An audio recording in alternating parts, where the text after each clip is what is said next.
Hello students, how are you? Hope all of you are fine and safe at your home.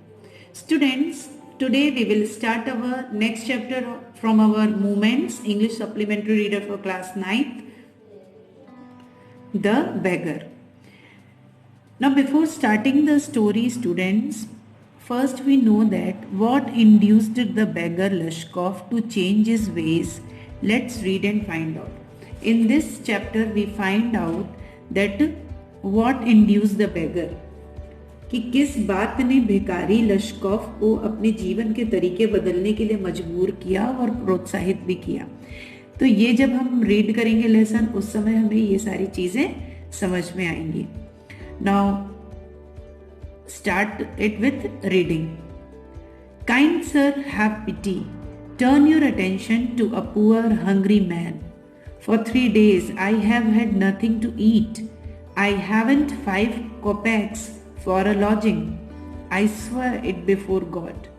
For 8 years I was a village school teacher, and then I lost my place through intrigues. I fell a victim of calumny.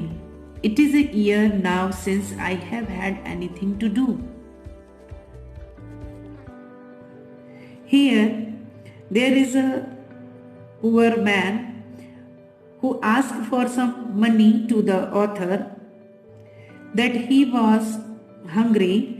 यहाँ पर एक भिखारी है, वो author से कहता है कि वो 8 साल से एक विलेज के स्कूल टीचर में नौकरी कर चुका है, शिक्षक रहा है, लेकिन वहाँ पर थोड़े षड्यंत्र के कारण उसको वो जगह छोड़नी पड़ी। तो 1 साल हो गए हैं, मेरे पास कोई काम नहीं है और मैं बहुत दिन, मेरे पास खाने के लिए भी कुछ भी नहीं है। The advocate Sergei looked at the ragged, fawn-colored overcoat of the suppliant, at his dull, drunken eyes, at the red spot on their cheek, and it seemed to him as if he had seen this man somewhere before. तो इधर पर जो वकील सरजाई हैं, advocate हैं, उन्होंने उस आदमी को चिथड़े, रैग्ड मीन्स चिथड़ों में एकदम हल्के से बादामी रंग के ओवरकोट पहने देखा। उसकी एकदम नजरें धुंधली थी, आंखें एकदम नशे में थी, गाल पर एक लाल निशान था। तो उसे देखकर उन्हें ऐसा लगा कि इस आदमी को मैंने पहले कभी देखा है। I have now had an offer of a position in the province of Kaluga. The mendicant went on, but I haven't the money to get there. Help me kindly. I am ashamed to ask, but I am obliged to be by circumstances. यहाँ पर फिर से वो जो आदमी, गरीब आदमी है, वो बोल रहा है कि मुझे अब कलूगा में एक काम मिल गया है, लेकिन वहां जाने के लिए मेरे पास पैसे नहीं है।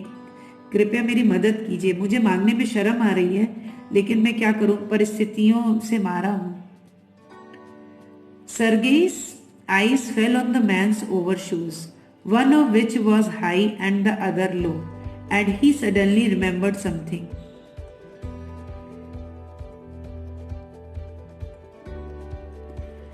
Look here, it seems to me I met you the day before yesterday in Sadovia Street, he said, but you told me then that you were a student who had been expelled and not a village school teacher.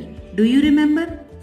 यहाँ पर advocate जो है सरगे, उनकी आंखें उसके shoes पर गईं जो एक ऊंचा था और एक नीचा था। तो अचानक से उन्हें कुछ याद आया। उन्होंने कहा, देखो मुझे ऐसा लग रहा है कि मैं सयोदा सड़क पर परसों तुमसे मिला हूं।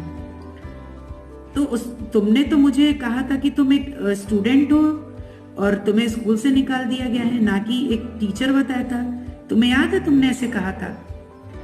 No, that can't be so, mumbled the beggar, taken aback. I am village school teacher, and if you like, I can show you my papers.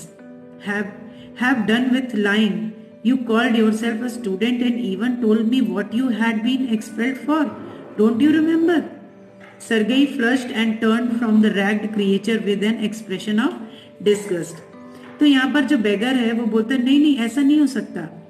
मैं एक स्कूल टीचर ही हूँ। अगर आप चाहें तो मैं आपको कागज दिखा सकता हूँ। तो यहाँ पर एडवोकेट जो है वो नाराज होते हैं, बोलते हैं कि झूठ बोलना छोड़ो।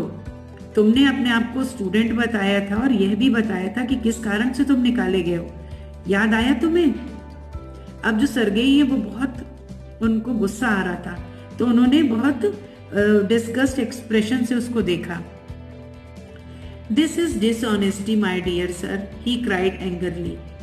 This is swindling. I shall send the police for you, damn you. Sir, he said, laying his hand on his heart, the fact is I was lying. I am neither a student nor a school teacher. All that was fiction. Formerly I sang in a Russian choir and was sent away for drunkenness. But what else can I do? I can't get along without lying. No one will give me anything when I tell the truth.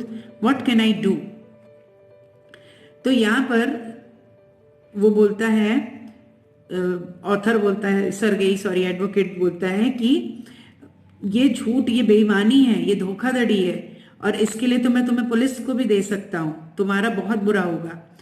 तो bagger बोलता है कि sir, उसने अपने दिल पर हाथ रखते हुए कहा कि सच तो यही है कि मैं झूठ बोल रहा हूं, ना तो मैं स्टूडेंट हूं और ना ही मैं स्कूल टीचर, ये सब झूठ है। मैं पहले एक रशियन जो चॉयर था, गायक समूह था, मैं उसमें था, लेकिन शराब पीने के कारण मुझे वहां से निकाल दिया गया। पर मैं क्या कर सकता हूँ, मैं झूठ के बगैर चल ही नहीं सकता, मुझे कोई कुछ भी नहीं देगा यदि मैं सच कहूंगा, मैं क्या कर सकता हूँ? What can I do? You ask what you can do, cried Sergei, coming close to him. Work, that's what you can do. You must work. तो सर्गेई ने कहा, तुम क्या कर सकते हो? तुम पूछ रहे हो कि तुम क्या कर सकते हो? सर्गेई ने कहा जोर से उसके पास में जाते हुए, काम, तुम काम कर सकते हो, तुम्हें काम करना चाहिए। तो work, yes I know that myself, but where can I find work? How would you like to chop wood for me? तो यहाँ पर उसने बोला काम, हाँ ये तो मैं जानता हूँ, लेकिन मुझे काम मिलेगा कहाँ? तो सर्गेई ने कहा कि कैसे, क्या तुम मेरे लिए लकड़ी काट सकते हो? I wouldn't refuse to do that, but in these days even skilled woodcutters find themselves sitting without bread. तो बोले ये काम मैं से इनकार नहीं करता हूँ, लेकिन इस समय तो जो स्किल्ड वुड कटर्स हैं, जो कुशल लकड़ी काटने वाले हैं, वो भी बिना रोटी के बैठे हुए हैं। Will you come and chop wood for मी? यहाँ पर सर्गेई उससे पूछते, तुम आकर मेरे लिए लकड़ी काटोगे? तो उसने बोला यस सर आई विल, हाँ सर मैं आऊंगा। So students, that's it for today. In next video I explain you the next part of that story, so you have to read it and find the difficult words and their meanings, write down on your notebook and learn it.